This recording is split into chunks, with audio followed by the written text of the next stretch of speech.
Assalamualaikum warahmatullahi wabarakatuh. Kepada yang terhormat Bapak Ibu dosen penguji uji kinerja pada PPG Transformasi Pendidikan Agama Islam tahun 2025.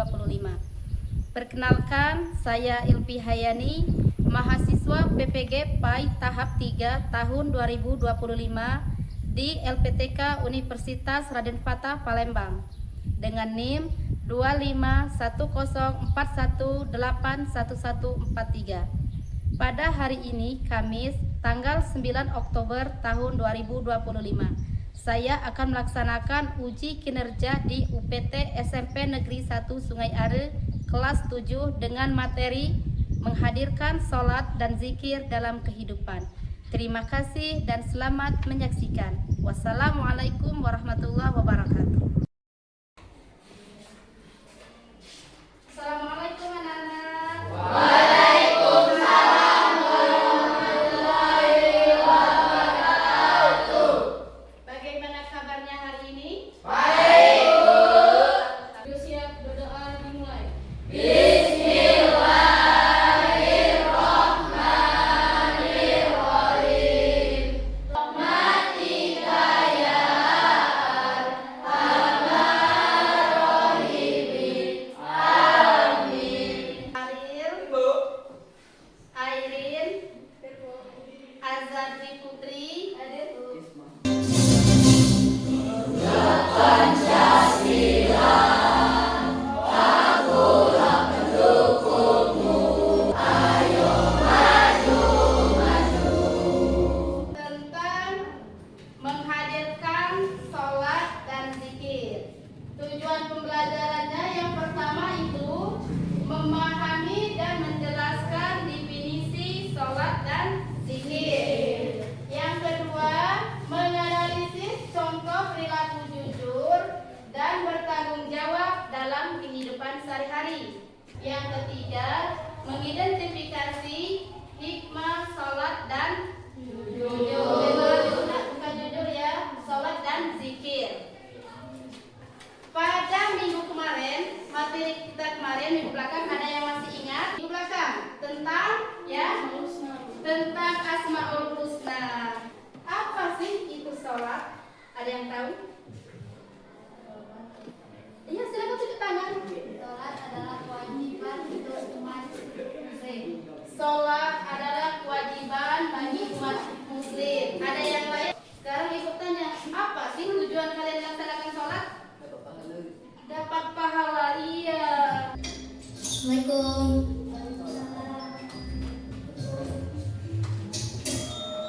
Astagfirullah. Nak, sholat lebih baik daripada tidur. Kalau Nana dari kecil udah terbiasa sholat, insya Allah kalau nanti udah besar tidak akan meninggalkan sholat. Rara mau sholat sekarang. Gitu dong. Cakep. Mama, kita berangkat dulu ya. Iya sayang. Assalamualaikum. Waalaikumsalam. Ya, silakan Nak. Rajin-rajin sholat. Rajin-rajin mengerjakan sholat. Ada lagi? Ya, silakan. Sholat itu lebih penting daripada tidur. Masuki materi kita tentang sholat dan zikir. Itu ada yang pertama tentang sholat. Sholat secara bahasa diartikan sebagai doa. Kemudian sholat itu bisa mendorong kita dari untuk berpikir yang bersih. Sedangkan sifat sombong kita sadar, oh saya cuma bisa itu, Allah lebih segala-galanya. Makanya itu disebut dengan zikir, bisa menghilangkan sifat sombong dengan menyebut nama Allah Subhanahu wa Ta'ala. Zikir yang sebanyak-banyaknya. 1, 2, 3. Tulisan ada 5. 1. Mengucapkan 2 kalimat syahadat. 2. Sholat 5 waktu selesai setengah. 3. Membayar zakat di bulan Ramadan. 4. Membayar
presentasikan ke depan teman-temannya. Oke, siap? Ini dari kelompok 3. Jadi pokok pembahasannya sih enggak? Pokok pembahasannya yang nomor 7 sampai nomor 9. Ini kelompok 2. Baca ya.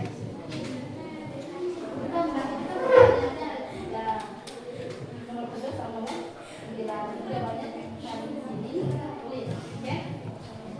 Ini kelompok 1. Nah, soal kelompok 1 itu ada nomor 1 dan nomor 2. Cari jawabannya di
kalian bila ada salah satu temanmu yang belum melaksanakan salat 5 waktu. Akan menegurnya, karena salat 5 waktu itu adalah wajib. Sebutkan waktu-waktu mengerjakan salat fardu. Salat maghrib dikerjakan pada jam 6. Salat isya dikerjakan sesudah salat maghrib jam 7.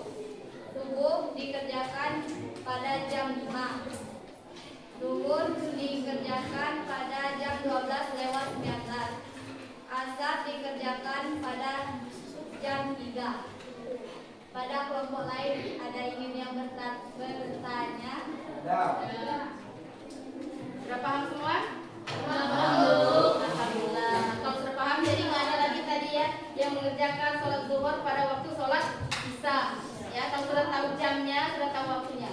Oke, terima kasih kelompok. Assalamualaikum warahmatullahi wabarakatuh. Waalaikumsalam.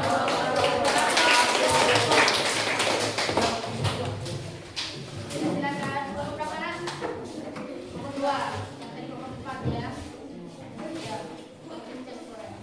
Assalamualaikum warahmatullahi wabarakatuh. Waalaikumsalam warahmatullahi wabarakatuh. Kami dari kelompok 2 ingin menyampaikan hasil diskusi kami.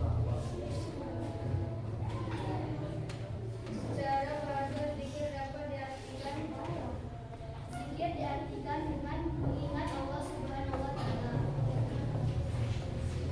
Sebutkan 3 bentuk zikir dalam kehidupan sehari-hari. Memperkuat kesanana, menumbuhkan alat kerja sebenarnya, dan supaya menjauhkan diri dari perbuatan keji dan mungkar. Ada yang ingin ditanyakan? Tidak. Saya akhiri. Wassalamualaikum warahmatullahi wabarakatuh. Waalaikumsalam warahmatullahi wabarakatuh. Kasih aplaus buat kelompok 2. Oke nak, dari materi yang sudah kita pelajari, ini tadi sudah presentasi kelompok. Untuk materi kita tentang sholat dan zikir ini, ada yang belum paham?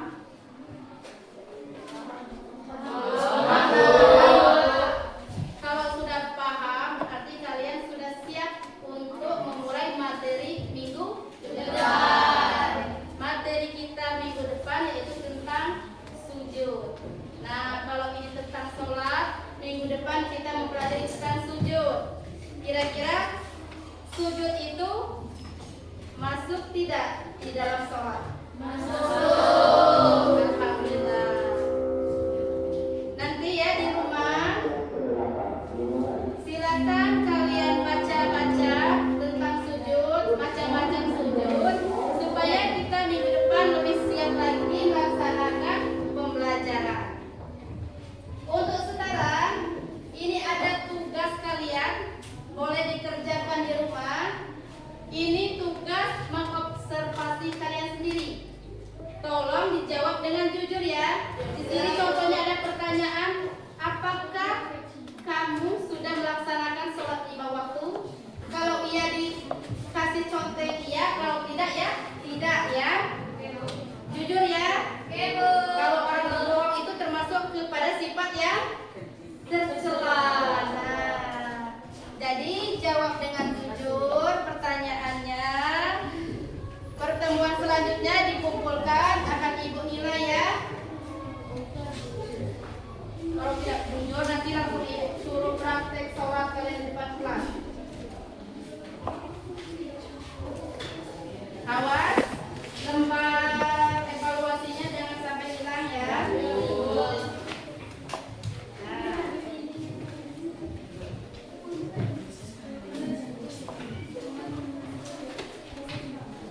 Baiklah anak-anak, materi kita untuk hari ini kita cukupkan sampai di sini. Lembar tugas di rumahnya jangan sampai lupa. Sekarang silakan untuk bersiap, kita berdoa terlebih dahulu untuk